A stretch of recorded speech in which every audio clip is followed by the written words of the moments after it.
Other guys. Wanted to come today and make this particular video. Um, there was um, there was something that I'm gonna say witnessed um, on social media. It was a live, so there was it was a topic, and I came in late, so I didn't get. I wasn't there from the beginning, so I didn't, hear like goo gobs of it or whatever, but um I did I got the gist of it and I just want to talk about it. It was very disturbing, and it was heartbreaking.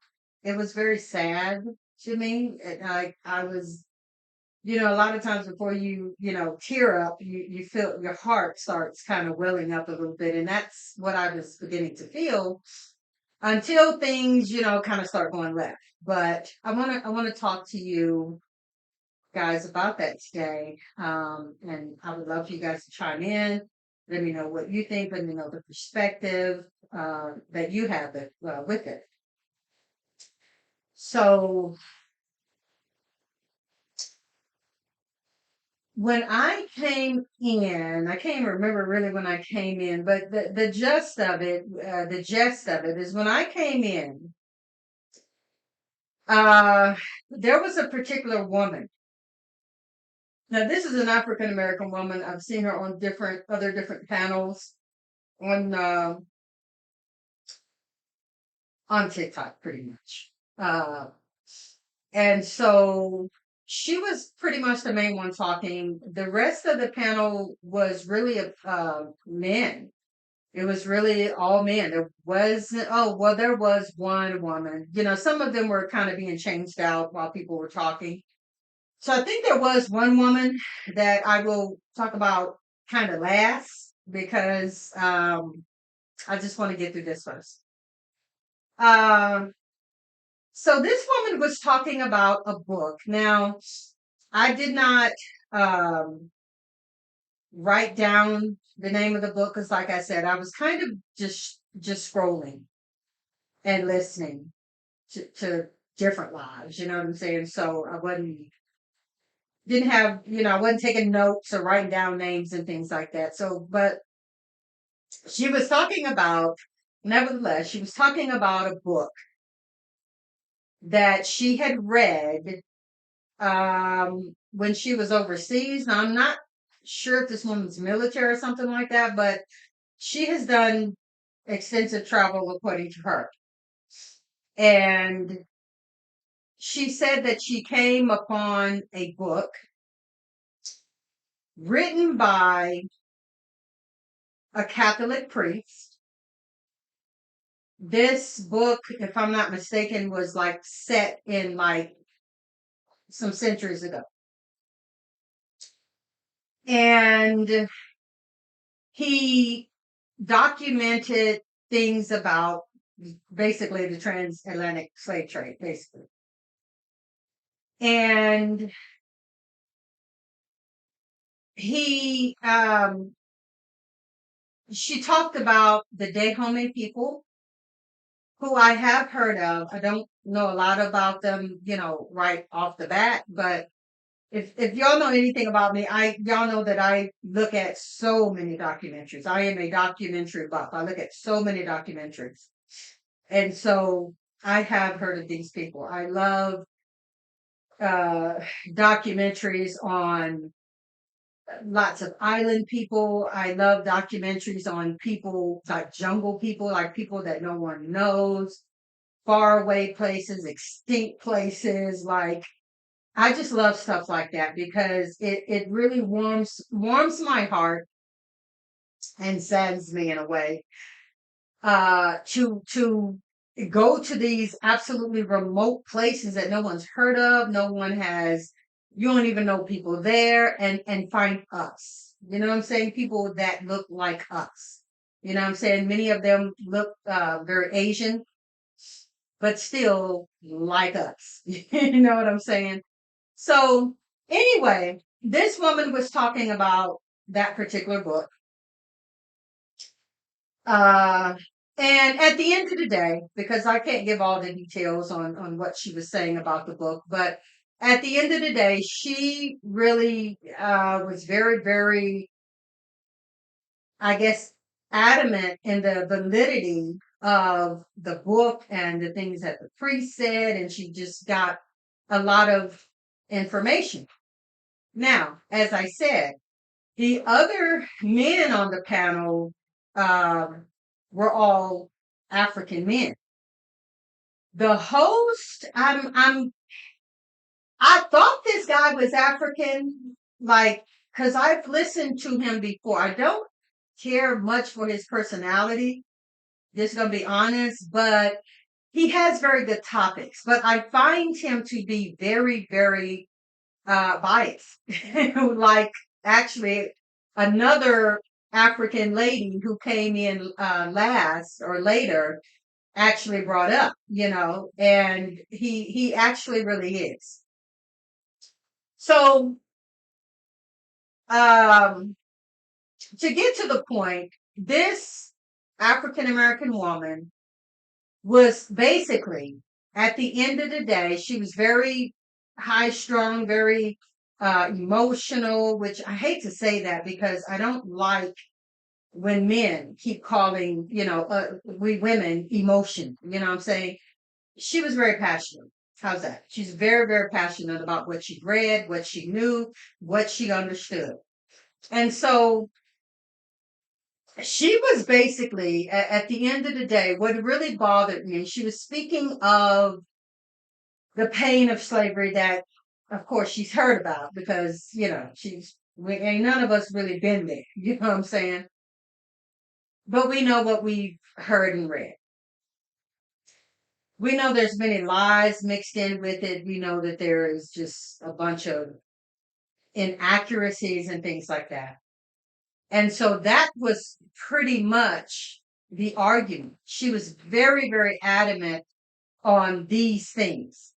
And so basically, she was demanding these African men, and I guess people, and I say African, I guess we talking about everybody on the continent, I guess. But basically, her logic was, you people are the ones that sold us out, us African Americans. You are the ones who, and mostly she was singling out African men. You African men are the ones that cut the side deals. You African men are the ones that put women and children's safety at risk, sold us out, like I said, made the deals, the backdoor deals, and all these type of things. And so her stance was, no, there will be no unity among African Americans and Africans, because I know there's such thing as Africans. That's kind of a different thing. But anyway, and she said, no, we will not forgive you. No, we will not join with you. No, we will not forgive you easily because of what you did. So basically, her stance was, we will, until we get an apology, there will be no unity among African Americans and Africans. Now, here's my first problem. My first problem is that, ma'am, you don't speak for me. You can't speak for all African Americans because you don't know where I stand on it. You don't know how I feel about it. Period. Like that kind of goes for everyone. Like, you can't sit there and publicly make a stance that there will be no unity, no whatever between African Americans and Africans until you guys apologize. Anyway, there's so much more that goes with that. But anyway, so the men on the panel, most of these, like I said, were African men.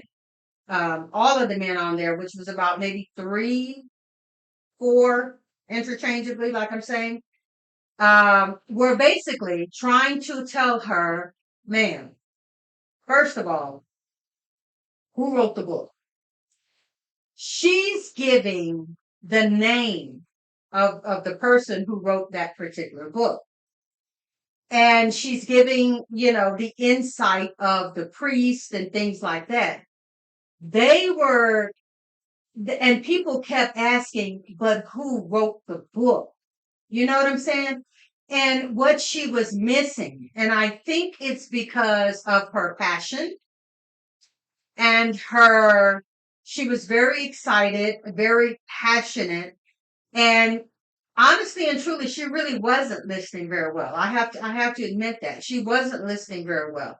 She just kept every time they said something alternative to what she said, she would break in, interrupt them, and pretty much give no. What I said was the book said da da da da da da da da da da.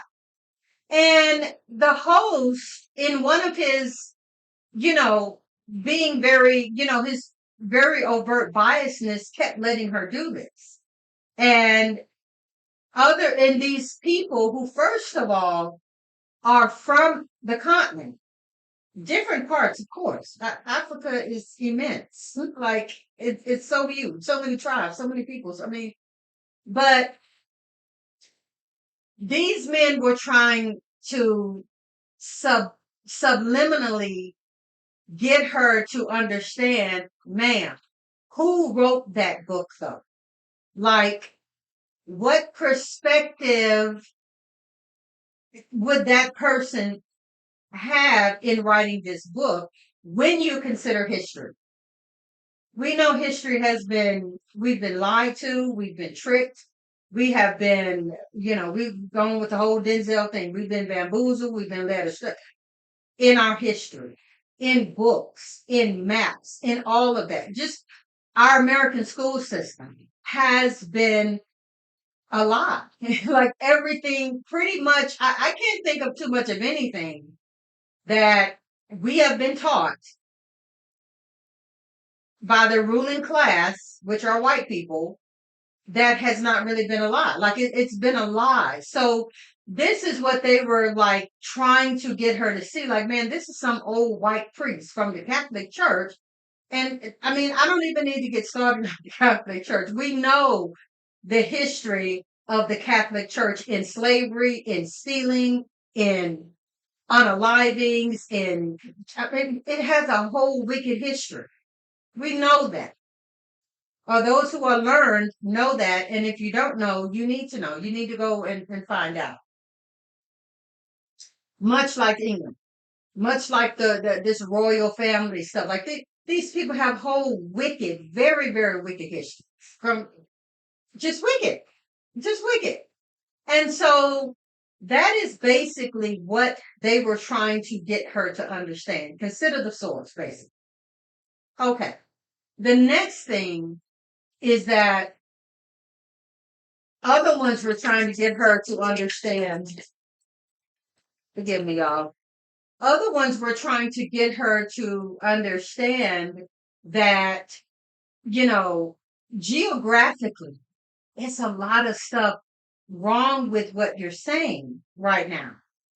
Because a lot of those landmarks, a lot of the stuff where you're saying that this happened there and this is what was built and these were the people, and those things have changed. And that's another thing that they were trying to get her to understand. One man was trying to tell her, like, ma'am, that's a lot of that stuff ain't even there no more. And if it is there, it's not there in the same context that it was during slavery. Like, um, he was saying something about some wetlands and stuff, and like a place where, it wouldn't have even been, easy or whatever for them to dock no ships and things like that. So, I mean, it was just, and we know that. We know, I'm not saying that he's completely right. I'm not saying she's completely right or wrong either. But we have to consider that maybe the people who are there from the continent may have a little bit more insight, or let's say a different perspective than what we have over here in America and already looks. That's basically what it comes down to. You know what I'm saying? But she was very dismissive. She was very angry, and she continued to basically just shut them down. And for me, you know, it was sad because we're hearing everybody's pain, and we're hearing her talking about wanting an apology and things like this. And I'm like, my first thought is, ma'am, you can't sit up here and ask these men on this panel in 2024, these African men, to apologize for what other Africans did way back centuries ago. And I'm like, how are you? You can't, I mean, come on. You can't hold them responsible and say we need an apology from now in Africa. Like, come on. I get it. I do get it. But it's very, very narrow minded, and it's just completely, I think she was acting more out of emotion, and I could feel it as a woman. I could feel it. I know it. And I get it. I understand it, because here's one of the things that I've said, not to derail, because I'm about to get right back so I can end the video. But one of the things that I always wonder as an African American here, and going through all the BS that our people have went through here, I've always wondered, like, why won't Africa, all of it? And I know, yeah, well, it is too big just to say all of it. So okay, I get that. But why hasn't the doors been open to us sooner?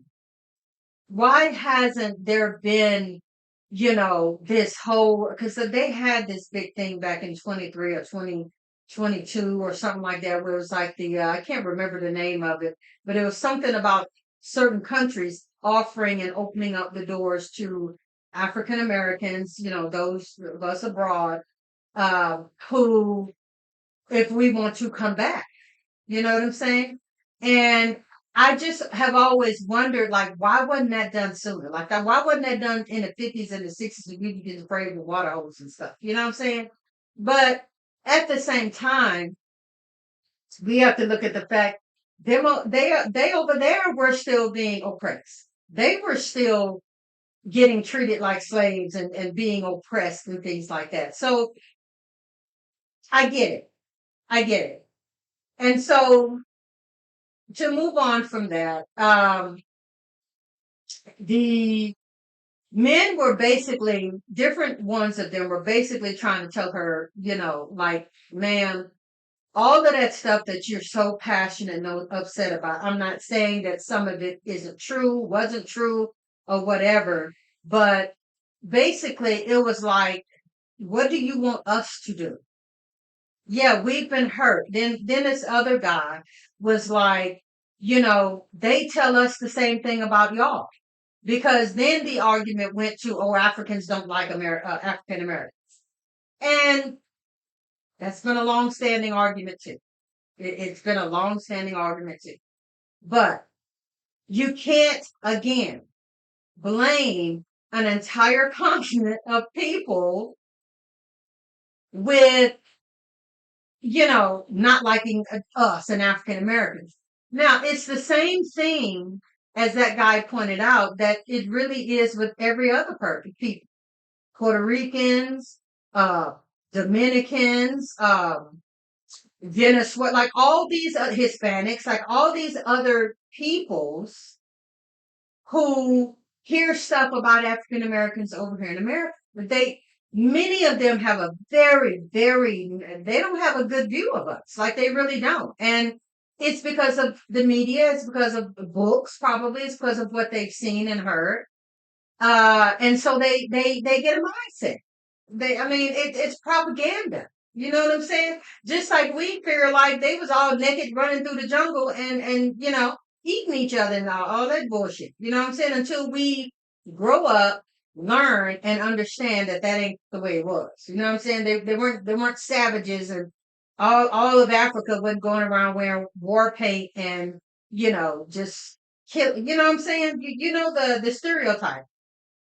And so, um, he said, he was like, ma'am, they come to us, they show us movies. He said, while I was in Africa, living in Africa, I knew about Chicago. I knew about Detroit. I knew about black people killing, murdering, and unaliving each other. We know about the fights and the ratchetness and all that. That is what we're taught before we come here. Like we see the movies and stuff. And I mean, it's the same propaganda basically. So, um, with that being the case, um, there was a woman. I don't really know how relevant it is to bring her up, but she was an African American woman who said that her parents, who are both African, and she is African, but that her parents pretty much raised her here for whatever reason. She knows both sides. And what she was saying is that all of that, she was trying to tell her that, yeah, all of that you're saying is not necessarily historically accurate.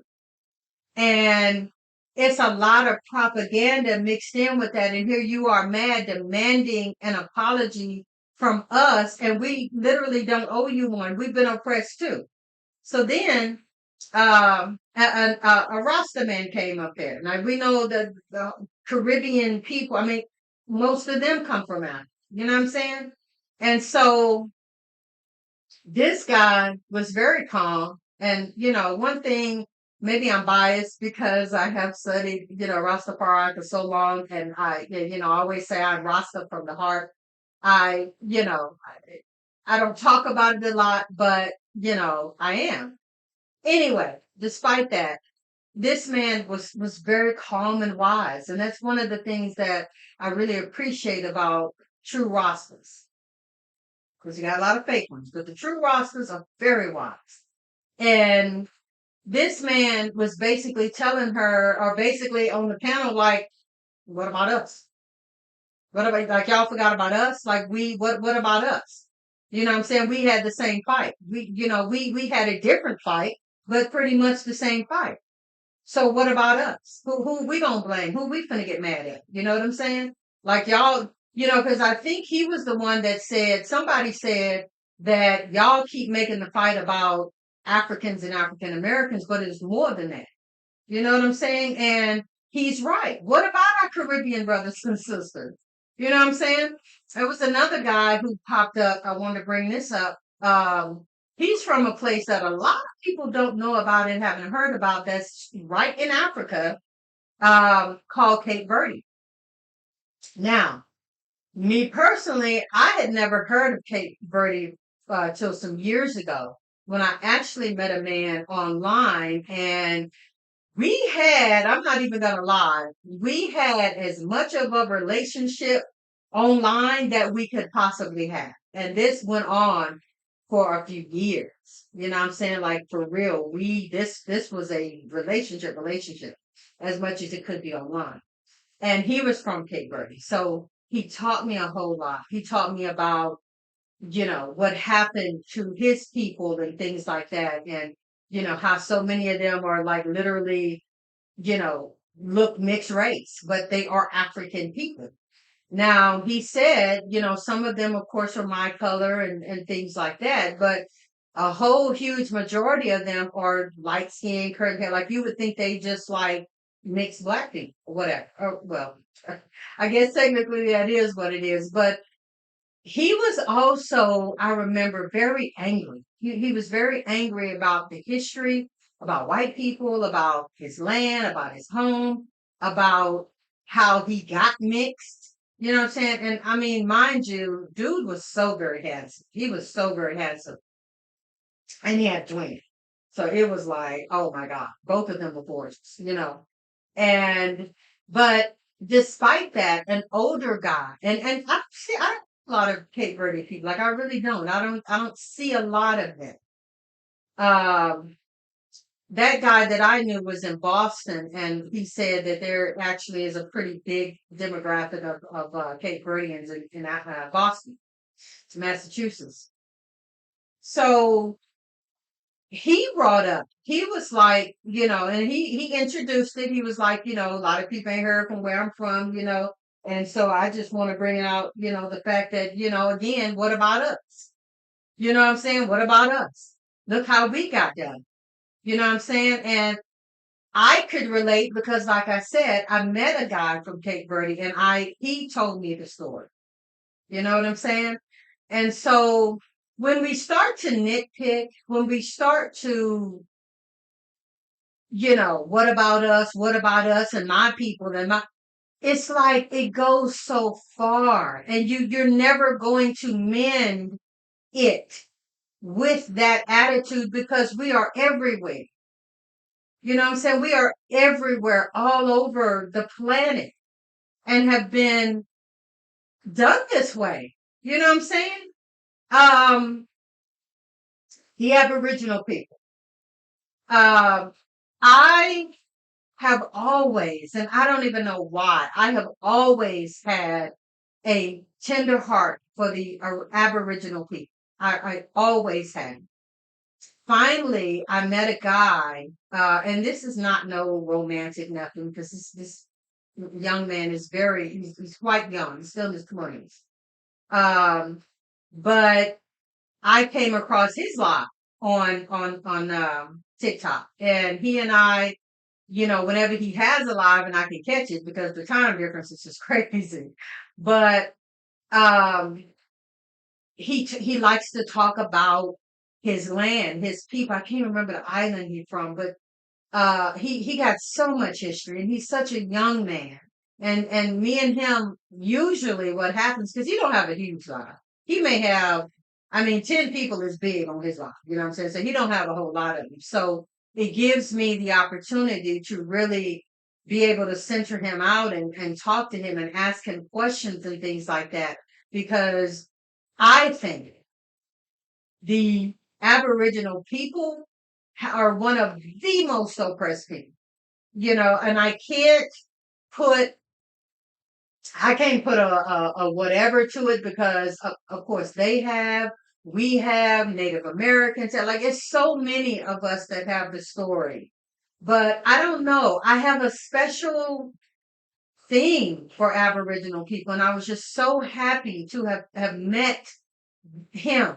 You know what I'm saying? I remember when I first saw his live and first saw him and everything, I was like, oh my God, a real true, like for real Aboriginal, like a real one. You know what I'm saying?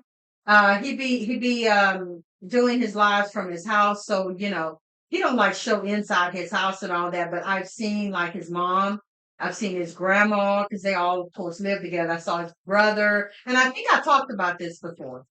And they really, oh, I did talk about it because I was talking about his brother, and his brother with this beautiful gold undertone to his skin. And I mean, he was just beautiful. You know what I'm saying? And I don't even mean cute.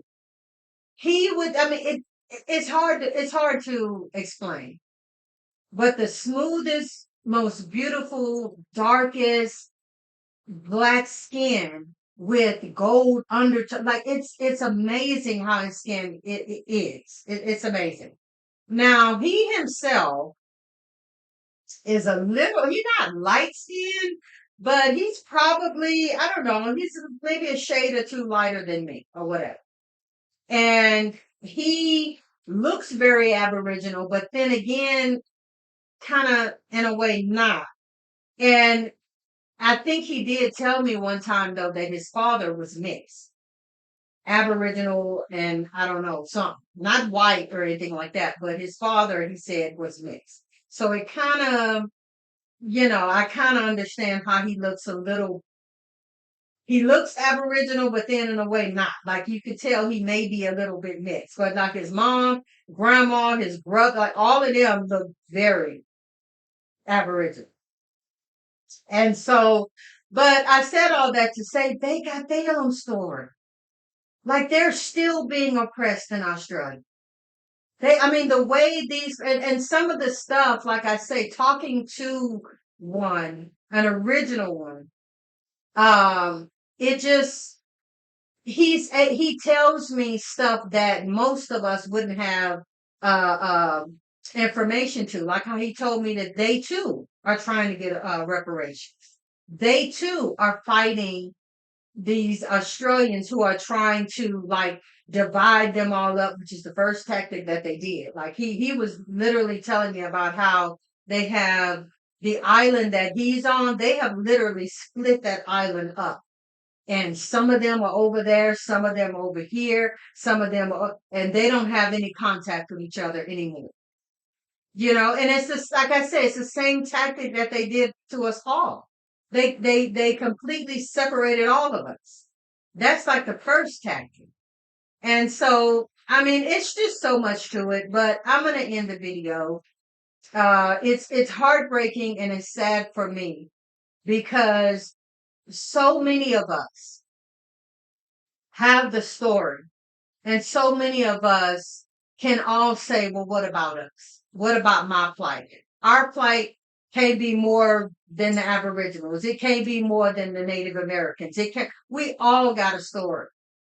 And, that young lady in her passion, demanding an apology to Africans for, not protecting us, and y'all the reason we over here. And I don't know how old she is, but she also sounded very young, very immature and unlearned in the things that she was saying. And it's just sad that these men had to literally try to defend themselves and tell her, like, man, we first of all didn't have anything to do with that. That was a whole different world. You can't blame us Africans for the stuff that, you know, those Africans did at that time. And then he was even trying to tell her, one of them were trying to tell her that there have been many times when Africans have stepped up and African governments and stuff have stepped up and spoke out about the wrong and the atrocities and things like that. Like they have tried to make it better. And, I mean, but when you got a hold on the world like white colonizers and oppressors have for centuries, it's not easy to break out of that. I feel, as I close, I feel somewhere along the way, there's going to have to stop being blamed. There's going to have to stop being finger pointing. And there's going to have to be just some coming together. Like literally. You know what I'm saying? I mean, we all know who we actually really should be blaming, you know, but you can't blame other victims in the same, who all got the same damn problem and say, well, y'all should have did this. And what if y'all had said, I mean, because we gonna start blaming the Caribbean island people. Like, maybe they should have done more. You know what I'm saying? Maybe Native Americans should have done. I mean, so much history has been hidden. One of the main things that they don't talk about, especially over here in the Americas, is the fights and the wars that Native Americans literally had on this land with white people. They take that stuff out the history books. You know what I'm saying? There's been so many. I know all that history. It's been so many. Native Americans are due. The Caribbean island people are due justice. We African Americans are due justice. Africans are due, and it's all one people with different heads, different branches that have done the oppressing of us all. It's done the oppressing of us all. But for some reason, we ain't mad at them. Like how you blaming African men in 2024, but you ain't said nothing about that African priest or that white Catholic priest that you say wrote the book or whatever. You ain't saying nothing about the Queen of England and England and all of the bullshit that they've done. Let's talk about the Haitians. Let's talk about the Haitians and how Haiti is getting completely crapped on still to this day. Still to this day. It's amazing how, and I'm gonna close because I'm getting passionate myself. But It's amazing to me how with all of this stuff with immigration and everything that's going on right now, that we are allowing all of this stuff to go on with immigration and all the people that's coming over here with the doors wide open. But yet there is a big old headline that said when Haitian people who are literally, their country is really literally in war right now, where the president has been shut out, he's been made to step down, and gangs and all this stuff have taken over. Now, I listened to a documentary about the history of that, so it's a lot more than that that's going on. So believe me, I can't get into that right now. Go read about it. Go look at why Haiti is in the state that it's in right now. But at the end of the day, a lot of bullshit has historically been done to them and their land and their prosperity and the money. I mean, it's so deep. It is so deep. But at the end of the day, the solution is to come together. The solution is all of us because we really are the majority. The black and brown people of the world really are the majority. And if we could lay our differences aside and we really do all come together in unity, oh my God. Oh my God. Half of the things that they're holding against us is lack of knowledge. Like we don't know the stuff. You mad at Africans, man, but how much do you know about Aboriginal people? How much do you really truly know about what happened in Cape Verde? Like who are you gonna be mad at? You know what I'm saying? Who are you really going to be mad at? That's my question. So, to end the video, do you think that this lady was justified? Like, I know y'all didn't hear the conversation, but do you think that Africans owe African Americans an apology for letting us get taken in the transatlantic slave trade? I mean, what do you think? What's your opinion on that? You guys, please hit the subscribe button. Please hit all notifications. Please hit the like button. Leave me a comment and let me know how you feel about this topic. You guys, thank you for listening. Thank you for watching, and until the next video, see you next time.